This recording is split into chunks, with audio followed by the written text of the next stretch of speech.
What if your last appointment required hooks, salt, linen, and 70 days? Ancient Egyptian mummification was not a quick wrap and bury operation. It was part surgery, part chemistry, part religion, and part expensive funeral business. Most people imagine priests casually wrapping bodies like enormous human sandwiches. The real process was slower, messier, stranger, and surprisingly organized. Every cut, jar, amulet, and prayer served a specific purpose. Egyptians believed the body mattered because the dead still needed an identity. Without preservation, the spirit risked losing its familiar home forever. But how did ordinary workers preserve a body without modern refrigeration? And why was the brain discarded while the heart received royal treatment? Today, we will follow one imagined family through the entire process. By the end, mummies may seem less mysterious and more impressively human. Imagine living beside the Nile more than 3,000 years ago. Most families farmed, traded, cooked, argued, and worried about tomorrow. Death was common, but Egyptians did not treat it as simple disappearance. They pictured existence continuing in another world beyond the tomb. That afterlife required food, names, protection, rituals, and a recognizable body. Long before professional embalmers, Egypt's dry sand sometimes preserved buried bodies naturally. Families noticed that desert dryness could slow decay remarkably well. Later, coffins protected bodies from sand, but accidentally trapped moisture inside. That created a new problem for anyone planning eternal survival. So Egyptians developed artificial methods for drying and protecting the dead. These methods changed greatly across regions and personal beliefs.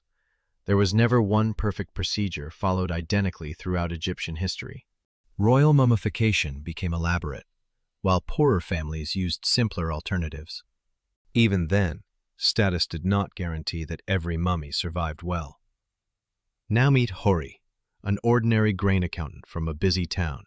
He tracked sacks, complained about taxes, and probably disliked surprise inspections.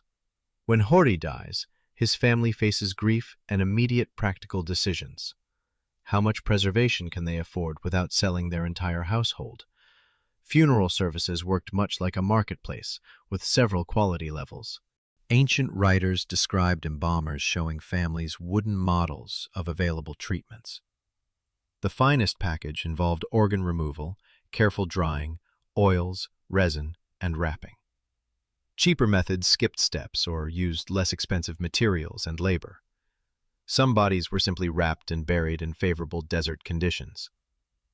Hori's family chooses a respectable middle option, hoping dignity survives the budget. Professional embalmers probably worked in specialized workshops near burial grounds. Some had religious roles, while others handled practical cutting and preparation. Their workplace needed water, linen, salts, oils, tools, and steady nerves.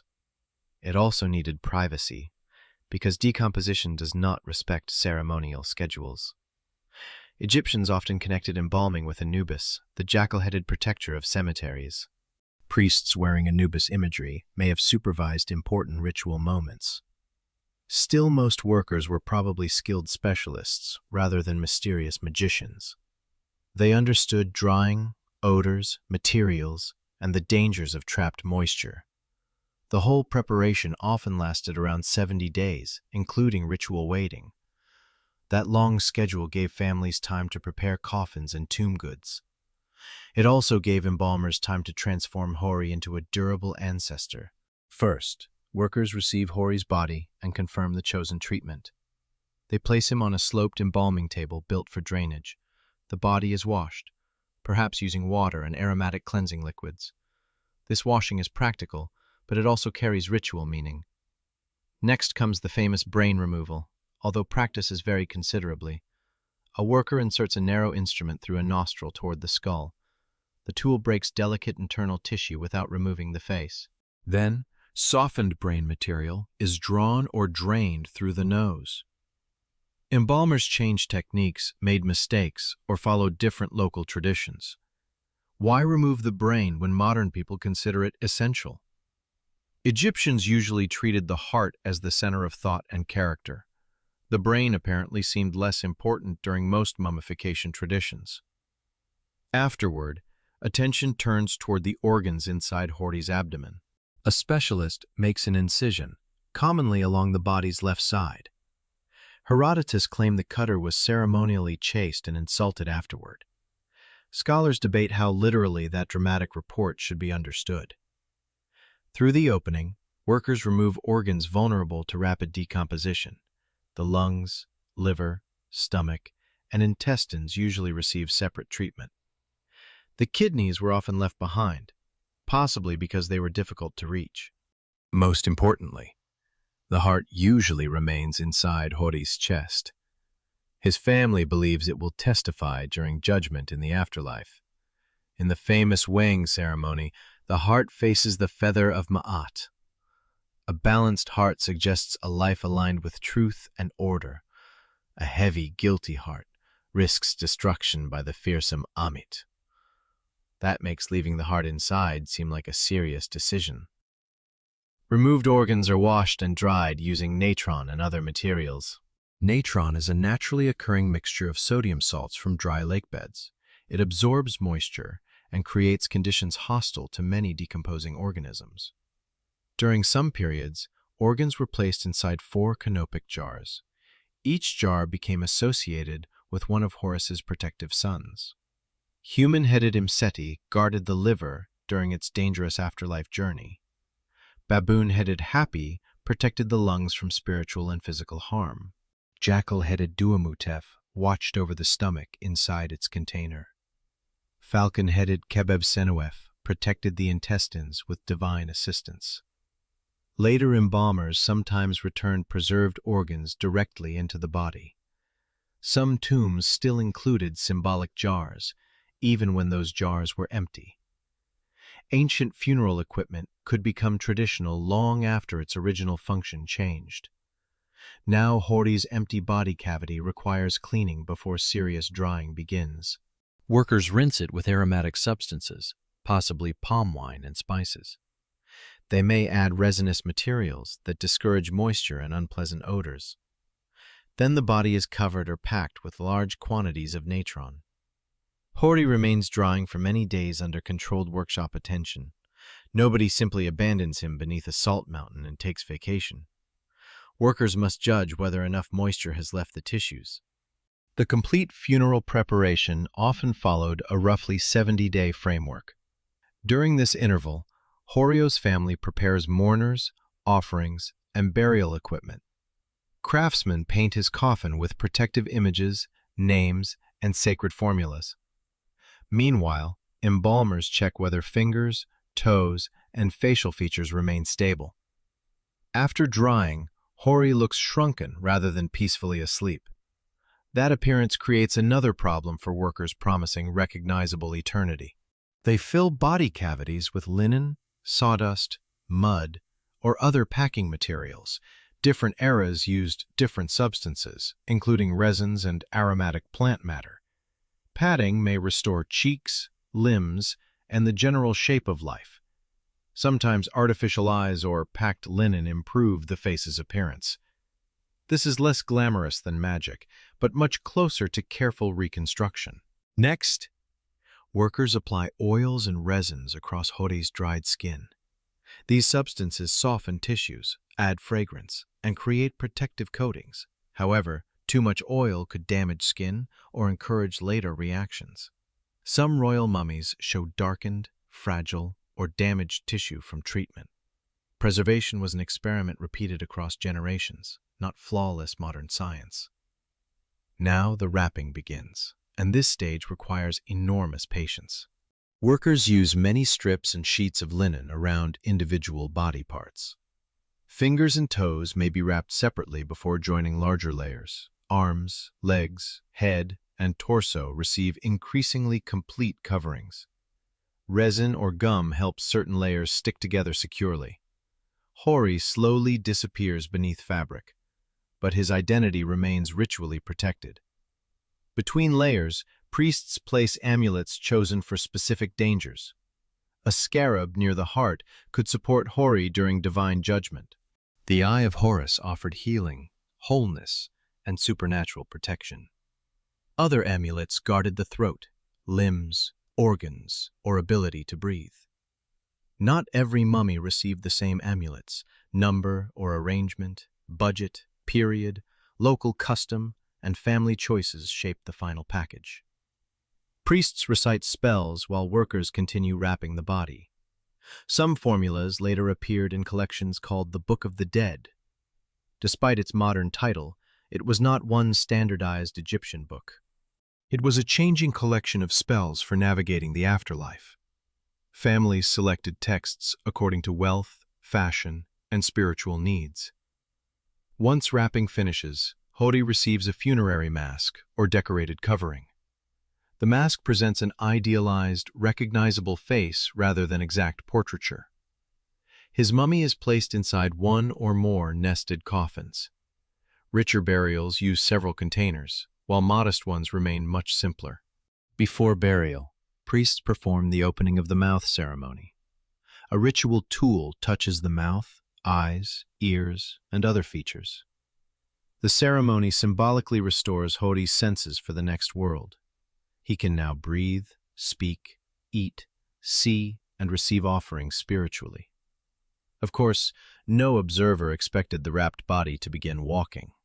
The ritual restored sacred functions, not ordinary biological life. Family members bring food, drink, clothing, and useful objects toward the tomb. Some goods are real, while painted images can serve similar purposes. Funerary figurines called shabtis may perform labor for Hori after death. Apparently, even paradise could include unwanted agricultural assignments. Professional mourners cry publicly, while relatives display genuine personal grief. Noise, tears, incense, music, and processions transform mourning into community action. Hori's coffin travels toward the cemetery on the desert's western side. The west connects symbolically with sunset, death, and the realm beyond. At the tomb, final prayers and offerings accompany the burial. Workers seal the chamber, hoping robbers never discover its contents. Unfortunately, valuable tomb goods make that hope extremely optimistic. Many tombs are robbed in antiquity, sometimes soon after burial. Yet Hori's preserved body still represents his family's care and beliefs. Not every Egyptian mummy belonged to a king, queen, or famous official. Children, workers, priests, animals, and ordinary townspeople could also be mummified. Animal mummies included cats, ibises, crocodiles, fish, dogs, and even beetles. Some were beloved pets, while others became religious offerings for pilgrims. Demand grew so large that workshops sometimes produced animals specifically for mummification. Researchers have discovered bundles containing partial animals or unexpected substitute materials. Ancient customers could apparently receive disappointing products long before online reviews existed. Another misconception says every mummy kept organs inside decorated canopic jars. Practices changed, and later, embalmers often returned organ packages into bodies. Some canopic jars became symbolic objects rather than functioning containers. The famous brain hook also appears less universal than popular movies suggest. Scans show that some embalmers left brains untouched or removed them differently. Likewise, embalmers did not always preserve faces with perfect, peaceful expressions. Some mouths opened, noses flattened, skin cracked, or limbs shifted after burial. Modern museum displays often hide how variable ancient preservation really was. Mummy curses were not standard traps waiting to punish curious archaeologists. Protective tomb mournings existed, but Hollywood greatly amplified supernatural revenge stories. Real dangers included dust, mold, unstable chambers, and irresponsible excavation methods. Centuries later, Europeans used powdered mummy in medicines and strange commercial products. Artists even used a brown pigment made partly from mummified remains. That color became known as mummy brown, which sounds disturbingly honest. Victorian audiences also attended public mummy unwrappings, presented as education and entertainment. Those events often damaged bodies and removed objects from archaeological context.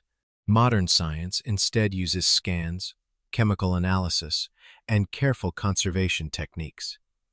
These methods reveal diseases, diets, injuries, family relationships, and embalming recipes.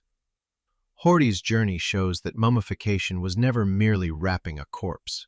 It combined grief, skilled labor, social status, chemistry, religion, and family memory. Every stage answered one frightening question about death and continued existence. Could the body remain recognizable after breath and movement had disappeared? Could prayers guide someone through dangers no living person had witnessed? Could relatives protect a loved one using materials available around them? Egyptians answered these questions through careful preparation rather than helpless silence. Their methods were imperfect, but their purpose was deeply understandable. They wanted identity to survive when ordinary life had finally ended. They wanted names remembered, bodies tended, and relationships extended beyond death. Behind every famous mummy stood workers measuring linen and checking drying tissue. There were relatives choosing costs, artisans painting coffins, and priests reciting formulas. There were also mistakes, shortcuts, budget problems, and probably several uncomfortable conversations. That makes mummification less like dark magic and more like organized hope. It preserved bodies, but it also preserved evidence about entire communities. Modern researchers now study that evidence without unwrapping every fragile body. Each scan opens another window into ancient health, belief, and daily life. So which ancient funeral mystery should we unwrap carefully in our next story?